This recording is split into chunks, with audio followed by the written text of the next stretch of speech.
Welcome to our channel 100% knowledge with success. Video देखने से पहले चैनल को सब्सक्राइब कीजिए और बेल आइकॉन दबाइए। नमस्कार दोस्तों, स्वागत है आपका एक बार फिर से बीएससी सेकेंड ईयर की केमिस्ट्री की क्लासेज में। हमारे पास फर्स्ट ट्रांजिशन सीरीज की बात चल रही थी जिसमें हम उसके गुणों के बारे में बात कर रहे थे।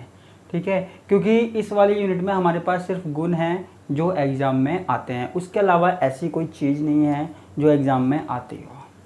ठीक है, तो आज भी हम कुछ गुणों के बारे में पढ़ेंगे। तो आज का जो टॉपिक है वो है चुंबकीय गुण।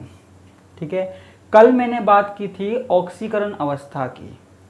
अच्छा, ऑक्सीकरण अवस्था में एक लास्ट का पॉइंट रह गया था, वो नोट्स में तो था लेकिन वैसे रह गया था, तो उसके बारे में मैं थोड़ा सा बता देता हूँ। जैसे देखो, हमारे पास कुछ तत्व ऐसे होते हैं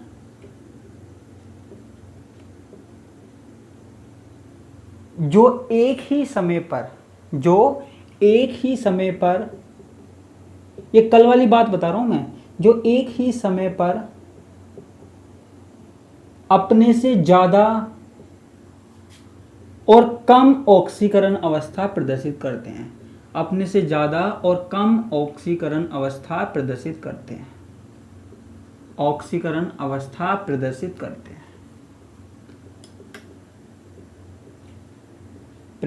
करते हैं। ठीक है, तो इसको हम क्या कहते हैं? असमानुपातन कहते हैं। कल के पॉइंट में था लेकिन मैं भूल गया था, कोई बात नहीं। अब जैसे हमारे पास Mn+3 है, कल की बात कर रहा हूं। ठीक है, तो ये एक ही समय पर क्या करता है? ये एक ही समय पर Mn4+ ऑक्सीडेशन स्टेट भी दिखाता है और Mn+2 ऑक्सीकरण अवस्था भी दिखा सकता है। ठीक है, तो ये हमारे पास क्या होता है? असमानुपातन होता है। एक ही समय पर हमारे पास ज़्यादा ऑक्सीकरण अवस्था भी दिखा सकता है और एक ही समय पर कम ऑक्सीकरण अवस्था भी दिखा सकता है। +2 और +3 वाले ऐसे यौगिकों में ऐसी विशेषता होती है, कुछ यौगिकों में कुछ तत्वों में होती है। ठीक है, तो मैं इसको मिटा देता हूँ। अब हम बात कर रहे हैं मैग्नेटिक प्रॉपर्टीज की बात कर रहे हैं। देखो, किसी भी परमाणु में दो प्रकार की गति होती है। ठीक है, या किसी भी परमाणु में उपस्थित किसी भी परमाणु में दो प्रकार की गति होती है। किसकी? इलेक्ट्रॉन की। किसी भी परमाणु में इलेक्ट्रॉन की दो प्रकार की गति होती है। एक तो होती है कक्षकीय गति, दो प्रकार का मोशन कर सकता है। एक तो कक्षकीय और एक चक्रण। ठीक है, तो दो प्रकार की गति होती है किसी परमाणु में। इलेक्ट्रॉन की दो प्रकार की गति होती है, एक तो कक्षकीय गति और एक चक्रण गति। जैसे हमारे पास कोई ये परमाणु है, परमाणु में इलेक्ट्रॉन चारों तरफ क्या कर रहे हैं? चक्कर लगा रहे हैं। तो ये इलेक्ट्रॉन एक तो किस प्रकार की गति कर रहा है? ऐसे नाभिक के चारों ओर घूम रहा है। ऐसी गति को हम क्या कहते हैं? कक्षकीय गति या ऑर्बिटल मोशन। ठीक है, कक्षकीय गति। अब देखो, कक्षकीय गति होती है और एक चक्रण गति होती है। चक्रण गति का मतलब क्या है? चक्रण गति का मतलब जो इलेक्ट्रॉन है, जब इलेक्ट्रॉन अपने अक्ष पर घूमता है,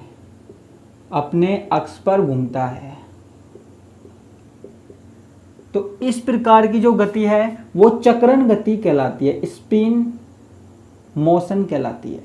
ठीक है, स्पिन मोशन कहलाती है। जैसे कोई सर्किल है, मैं सर्किल के चारों तरफ चक्कर लगा रहा हूँ ऐसे, तो मैं उसकी क्या कक्षकीय गति कर रहा हूँ। ऐसे ही इलेक्ट्रॉन करता है और मैं अपनी जगह पे खड़ा हूँ और इस तरीके से घूम रहा हूँ, यानी कि एक ही अक्ष पे घूम रहा हूँ। तो इसको हम क्या कहते हैं? चक्रण गति, स्पिन मोशन। ठीक है, तो दो प्रकार की गति होती है। ठीक है, तो इन दोनों प्रकार की गतियों के कारण क्या होता है, इन दोनों गतियों के कारण, इन दोनों प्रकार की गतियों के कारण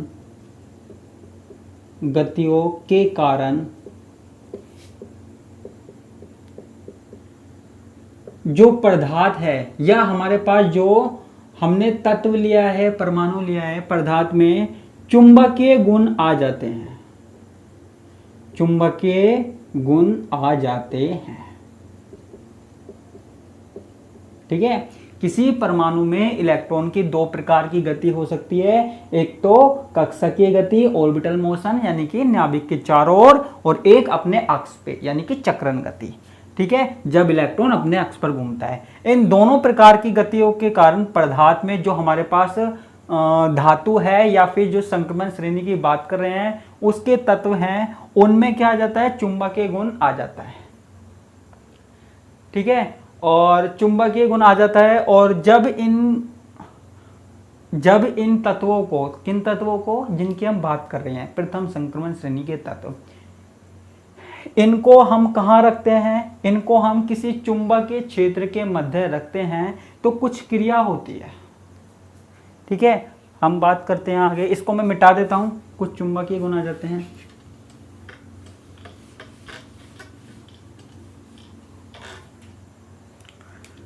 ठीक है, तो जब हम पदार्थ को या जो भी हमारे पास तत्व है, जब पदार्थ को चुंबकीय क्षेत्र में रखते हैं, चुंबकीय क्षेत्र में रखते हैं तो कुछ अंतरक्रिया होती है, कुछ क्रियाएं होती है, उनके बारे में हमको पढ़ना है। कुछ अंतरक्रिया होती है यानी कुछ ना कुछ होता है इसमें। जब हम ऐसे पदार्थ को, ऐसे तत्व को, ऐसे परमाणु को किसी चुंबकीय क्षेत्र के मध्य में रख देते हैं तो कुछ क्रिया होती है, उनके बारे में हमको पढ़ना है। ठीक है बच्चों, अब देखो मुख्यतः इस आधार पर तीन प्रकार के पदार्थ हो सकते हैं, तीन प्रकार के पदार्थ होते हैं, मुख्यतः तीन प्रकार के। किस आधार पर, इस आधार पर। तो पहला हमारे पास क्या है, प्रतिचुंबकीय पदार्थ, प्रतिचुंबकीय पदार्थ। ठीक है, यानी कि डायामैग्नेटिक मैटर। ठीक है, डायामैग्नेटिक मैटर। देखो जब हम किसी पदार्थ को, ये देखो ये कोई चुंबक है, दो चुंबक है, दो चुंबक के बीच में हमने पदार्थ को रख दिया। जब किसी पदार्थ को मैंने दो चुंबकीय क्षेत्र के मध्य रख दिया, ठीक है, तो चुंबकीय क्षेत्र में रखने से चुंबकीय क्षेत्र की तीव्रता कम हो जाती है, चुंबकीय क्षेत्र की तीव्रता कम हो जाती है, तीव्रता कम हो जाती है। ठीक है, जब किसी पदार्थ को मैंने चुंबकीय क्षेत्र के मध्य रख दिया तो चुंबकीय क्षेत्र की तीव्रता कम हो जाती है। ठीक है, अब देखो यहां पे मैंने इसको इस तरीके से रख दिया। अब देखो यहां पे और क्या चीज होती है, देखो आपने चुंबकीय बल रेखाओं के बारे में पढ़ा है, ऐसे फिजिक्स में पढ़ा था ना आपने 12th में। तो जो चुंबकीय बल रेखाएं हैं वो क्या हो जाती है, इससे दूर हो जाती है। ठीक है, क्यों, ऐसा पदार्थ क्या होता है, चुंबकीय क्षेत्र से प्रतिकर्षित होता है। जब ऐसे पदार्थ को हम चुंबकीय क्षेत्र के मध्य में रखते हैं तो चुंबकीय क्षेत्र की तीव्रता कम हो जाती है और जो चुंबकीय बल रेखाएं हैं वो दूर होने लग जाती है। क्या होने लग जाती है, चुंबकीय बल रेखाएं दूर होने लग जाती है। ठीक है, और अगर हम पदार्थ को रखते हैं चुंबकीय क्षेत्र के बीच में तो वो इस तरीके से लंबवत हो जाता है। कोई पदार्थ है तो वो इस तरीके से लंबवत व्यवस्थित हो जाता है, आपने ऐसा कुछ पढ़ा होगा, ऐसे लंबवत व्यवस्थित हो जाता है। ठीक है, आपको याद आ रहा होगा कुछ कुछ। ठीक है, अब देखो आगे की बात मैं करता हूं, इसको मैं जरा सा मिटा देता हूं। कोई भी पदार्थ प्रतिचुंबकीय कब होगा, जब उसमें युग्मित इलेक्ट्रॉन पाए जाएंगे। देखो 1 2 3 4 5 6 7 8 9 10। देखो अगर किसी तत्व में केवल युग्मित इलेक्ट्रॉन है, केवल युग्मित इलेक्ट्रॉन है, पेयर्ड इलेक्ट्रॉन है, पेयर्ड इलेक्ट्रॉन है, ठीक है, तो वो पदार्थ हमारे पास कैसा होगा? प्रतिचुंबकीय पदार्थ। ये वाली बात आपको याद रखनी है। यदि किसी पदार्थ में केवल युग्मित इलेक्ट्रॉन हैं तो वो पदार्थ हमारे पास कैसा होगा? प्रतिचुंबकीय होगा, ठीक है, प्रतिचुंबकीय पदार्थ होगा। या फिर ऐसे भी आप कह सकते हो कि किसी भी यौगिक में अगर अनपेयर्ड इलेक्ट्रॉन नहीं है, अनपेयर्ड इलेक्ट्रॉन का मतलब अकेला इलेक्ट्रॉन, अनपेयर्ड इलेक्ट्रॉन नहीं है तो वो प्रतिचुंबकीय होता है, ठीक है। अब देखो जो प्रतिचुंबकत्व का गुण है, जो प्रतिचुंबकत्व का गुण है वो हर एक पदार्थ में पाया जाता है, ठीक है, वो हर एक पदार्थ में पाया जाता है, लेकिन हमको दिखाई नहीं देता। आप कहेंगे सर ऐसा क्यों होता है? होता है तो हमें दिखाई क्यों नहीं देता? देखो बच्चों, उसके पीछे कारण ये है कि कोई सा भी तत्व है उसमें युग्मित इलेक्ट्रॉन तो होंगे, कोई सा भी तत्व है उसमें युग्मित इलेक्ट्रॉन तो होंगे, इसलिए उसमें कुछ ना कुछ प्रतिचुंबकीयता का गुण आ जाता है, ठीक है। लेकिन जब वहाँ पे अगर एक भी अनपेयर्ड इलेक्ट्रॉन आ जाता है तो वो हमें अनुचुंबकीय जैसा दिखने लगता है, यानी कि वो पदार्थ अनुचुंबकीय प्रवृत्ति दिखाता है, ठीक है। और अगर सारे के सारे युग्मित इलेक्ट्रॉन हो, सभी के सभी युग्मित इलेक्ट्रॉन हो, तो वो पूरा का पूरा प्रतिचुंबकीय होगा, ठीक है। तो ये हमारे पास किसकी बात हो गई? प्रतिचुंबकीय की। एक हमारे पास क्या है? अनुचुंबकीय, पैरामैग्नेटिक, ठीक है, अनुचुंबकीय पदार्थ। अब ये क्या चीज होती है? देखो जब हमने किन्हीं चुंबकीय क्षेत्र के बीच में किसी पदार्थ को रखा और पदार्थ को रखने पर जो चुंबकीय रेखाएं हैं, चुंबकीय बल रेखाएं हैं, वो पदार्थ की तरफ आकर्षित हो रही है, अंदर की तरफ आ रही है, तो ऐसा पदार्थ हमारे पास क्या होता है? अनुचुंबकीय पदार्थ होता है, ठीक है। और अगर ऐसे पदार्थ को रखा जाए चुंबक के बीच में तो वो कुछ इस तरीके से व्यवस्थित हो जाता है। वो वाला तो लंबवत व्यवस्थित हो रहा था, ये कुछ इस तरीके से व्यवस्थित हो जाता है, ठीक है। और ऐसा पदार्थ हम जब चुंबकीय क्षेत्र के बीच में रखते हैं तो जो हमारे पास चुंबकीय तीव्रता है, जो क्षेत्र की चुंबकीय तीव्रता है वो बढ़ जाती है, जो क्षेत्र की चुंबकीय तीव्रता है वो बढ़ जाती है, ठीक है बच्चों। अब आप कहेंगे ये किस में पाया जाता है?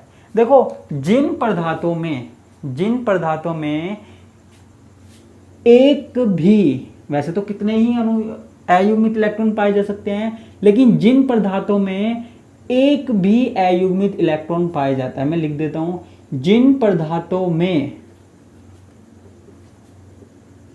एक भी अयुग्मित इलेक्ट्रॉन पाया जाता है, एक भी अयुग्मित इलेक्ट्रॉन पाया जाता है,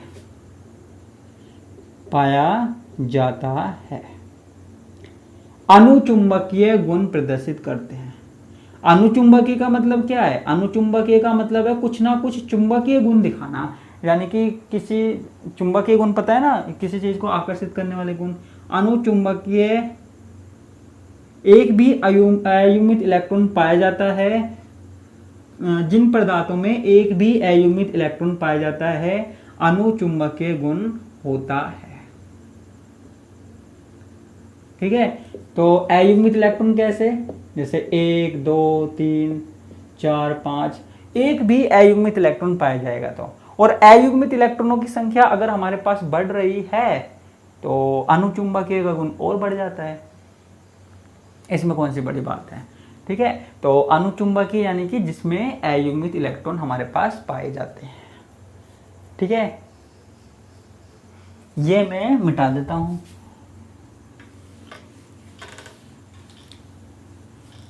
एक और होता है हमारे पास क्या? लोहो चुंबकत्व, लोहो चुंबकत्व, ठीक है। आप देखो लोहो, यानी कि लोहे से कुछ मतलब आ रहा है। हालांकि इसमें और भी तत्व आते हैं लेकिन लोहे से ज़्यादा मतलब आ रहा है। अब देखो यहाँ पे क्या मतलब है, जिन पदार्थों में अणुचुंबकत्व का गुण बहुत अधिक पाया जाता है,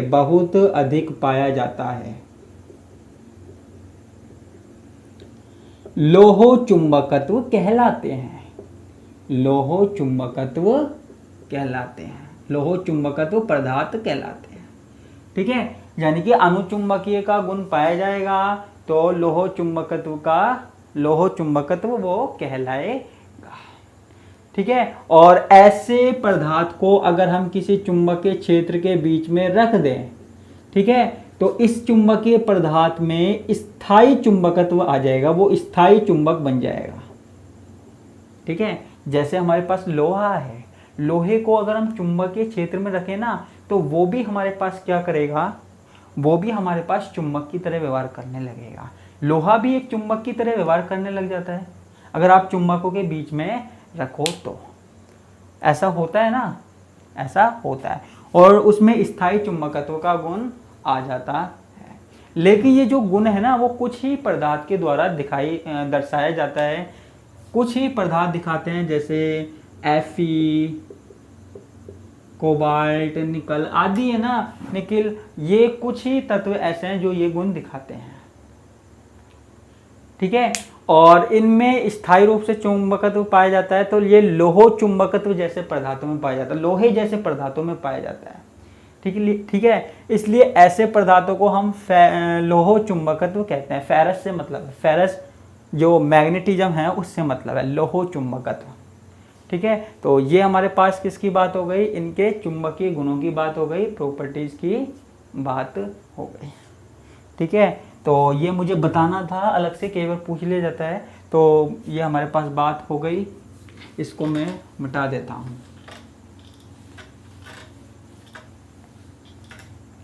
अच्छा, एक चीज और जो चुंबकीय गुण निकलता है, देखो चुंबकीय गुण को किससे नाप सकते हैं हम, चुंबकीय आघूर्ण से नाप सकते हैं, मैग्नेटिक मोमेंट से। किसी